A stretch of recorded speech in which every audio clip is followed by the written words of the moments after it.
Владата ја чека регулаторна во понеделник да ги објави новите цени на горивата. Ако има сериозен скок, премиерот Мицковски уверува, веќе следниот ден ќе се делува.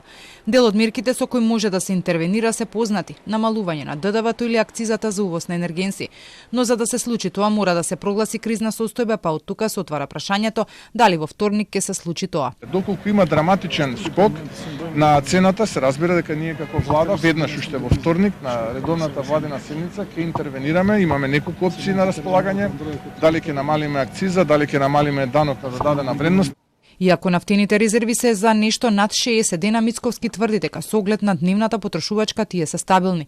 Од друга страна, случувањата на Блискиот Исток ги разниша и прогнозите за инфлација. Иако беа во насока дека ќе се намалува, сега очекувањата се дека е возможен нов притисок ако војниот конфликт потрае. Од ФАО веќе излегува со информација дека е регистрирано поскапување на пченицата, растителните масла и некои видови месо.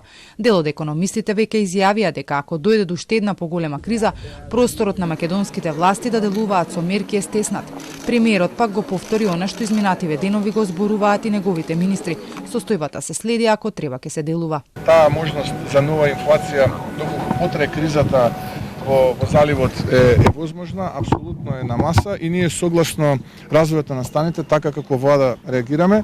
Можниот скок на цената на горивата поради поскапувањето на нафтата изминативе денови ја зголеми потрошувачката и раздвиженоста на бензинските пумпи. Во јавноста се зборуваше дека на некои станици не се точи гориво или е ограничено. Мицковски пак соопшти дека инспекциите се на терен, а најави дека ќе се следи работата на маркетите. Вчера нафтените берзи затворија со цена од скоро $93 за барел, а прогнозите се ако продолжи конфликтот дека може да отиде и над $100.